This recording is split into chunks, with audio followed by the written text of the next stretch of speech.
आज के वीडियो में हम वाच्य परिवर्तन कैसे होता है यह सीखेंगे। आप ध्यान से देखें और पूरा वीडियो देखें।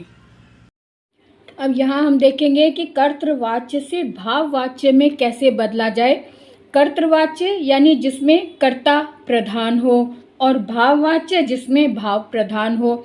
अब उदाहरण देख लेते हैं कि कर्तृवाच्य का सिंपल वाक्य है मैं नहीं खाता। अब यह इसकी पहचान क्या है? जो कर्ता है या जैसे मैं कर्ता कारक है तो मैं पर आधारित है जिसकी क्रिया, मैं पर आधारित जिसकी क्रिया होती है वो कर्तृवाच्य होता है, यानी सिंपल वाक्य होता है एक तरह से। और अगर इसको हमने भाववाच्य में बदलना है तो जो मैं यानी कर्ता था, कर्ता कारक को करण कारक में बदलना पड़ता है ना। करण कारक का चिन्ह होता है से या के द्वारा। तो मैं को मुझसे में बदल दिया, मुझसे खाया नहीं जाता। अब यहाँ पर भाववाच्य, यहाँ पर कोई कर्ता प्रधान नहीं है, ना ही कोई कर्म प्रधान है, यहाँ पर सिर्फ भाव प्रधान है। भाव का मतलब है कि जिसमें फीलिंग होना, जैसे दुख की फीलिंग होना या खुशी की फीलिंग होना या स्वाद का पता चलना, इस तरह की जो फीलिंग होती है जो दिखाई नहीं देती, इस भाव का जो जिसमें प्रकट हो वो भाववाच्य होता है। यानी मैं नहीं खाता को हमने बदला मुझसे खाया नहीं जाता। अगला वाक्य देख लो, वह खाता है। वह खाता है यानी यहाँ पर क्रिया वह के अनुसार आई है और जहाँ कर्ता के अनुसार क्रिया आती है वह कर्तृवाच्य होता है। जहाँ भाववाच्य के अनुसार आए क्रिया वो भाववाच्य, जहाँ कर्म के अनुसार क्रिया आए वो कर्मवाच्य। तो वह खाता है को हमने भाववाच्य में बदला तो क्या बना? उससे खाया जाता है ना। उससे यानी वह को हमने करण कारक में बदलकर उससे बना दिया और खाया जाता है यानी भाव पर आधारित है, उससे इस शब्द पर आधारित क्रिया नहीं है। आगे देखें, वह नहीं दौड़ता यानी वह के अनुसार क्रिया है इसलिए कर्तृवाच्य। उससे नहीं दौड़ा, उससे दौड़ा नहीं जाता। तो यहाँ पे दौड़ना जो है वो भाव प्रकट हो, दौड़ने का कार्य जो है वो नहीं हो पा रहा, तो इसलिए उससे दौड़ा नहीं जाता, इसलिए ये भाववाच्य। वे जाते हैं, उनसे जाया जाता है। राधा नहीं पढ़ती है, राधा से पढ़ा नहीं जाता, है ना। तो पढ़ने का भाव जो है प्रकट हो रहा है कि राधा के द्वारा पढ़ने का भाव नहीं आ पा रहा तो पढ़ा नहीं जाता।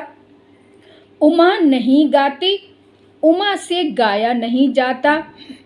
रामू नहीं बोलता, रामू से बोला नहीं जाता। तो इस तरह से जिसमें भाव प्रकट हो रहे हैं वो भाववाच्य हो गया। और भाववाच्य बनाने के लिए इस जो कर्ता है उसको करण कारक में बदलना पड़ता है, मतलब करण कारक में आना पड़ता है, तब जाकर ये भाववाच्य बनता है। और उस अगला वाक्य देख लें, राजू तेज नहीं दौड़ता, राजू से तेज नहीं दौड़ा जाता। वह नहीं हंसता, उससे हंसा नहीं जाता, है ना। अगला एक और देख लेते हैं, वह नहीं खेलता, उससे खेला नहीं जाता। अब यहाँ पर एक बात मैं और बता दूं कि भाववाच्य में बदलने के लिए जो कुछ बातें हैं जो आपको समझना बहुत ज़रूरी है वो ये कि इसकी क्रिया एक तो भाववाच्य भाव पर आधारित होती है, दूसरी कि इसकी क्रिया जो है वो एक वचन की होती है, तीसरी बात ये कि ये पुरुषवाचक में होती है ना। और एक बात और, चौथी बात ये कि इसमें क्रिया सकर्मक नहीं ना होकर अकर्मक होती है, इसमें क्रिया अकर्मक होती है।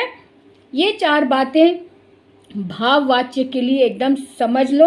और कर्तृवाच्य में क्रिया कर्ता पर आधारित होती है और कर्तृवाच्य में क्रिया सकर्मक भी हो सकती है और अकर्मक भी हो सकती है, दोनों हो सकती हैं। अब जैसे मैं नहीं खाता, ये तो ये अकर्मक है। अब मैं भोजन नहीं करता या मैंने भोजन नहीं खाया, इस तरह से अगर भोजन कर्म आ गया तो सकर्मक क्रिया हो गई।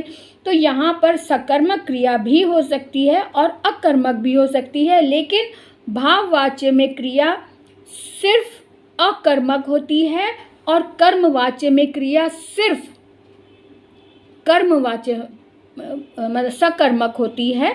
तो इस तरह से ये ध्यान रखना जरूरी है। तो आगे चलते हैं। यहाँ पर कर्तृवाच्य को कर्मवाच्य में बदला गया है। तो इसे देख लेते हैं कि कर्तृवाच्य जैसे कि बताया कि इसमें कर्ता प्रधान होता है और कर्मवाच्य में कर्म प्रधान होता है। तो इसे देख लेते हैं कि इसमें कर्तृवाच्य को कर्मवाच्य में कैसे बदला जाए। आज आचार्य ने सुंदर भाषण दिया।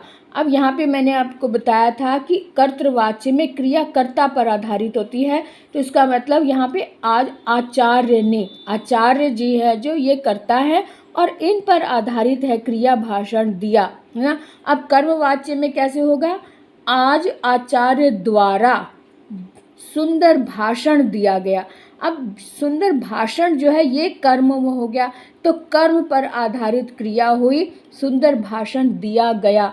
अब जो आचार्य जी हैं ये थर्ड पर्सन में, ये इसमें आ गए, करण कारक में आ गए, यानी कि तृतीया विभक्ति के करण कारक, करण कारक में से या द्वारा होता है ना, तो इनके ऊपर आधारित हो गया कारक।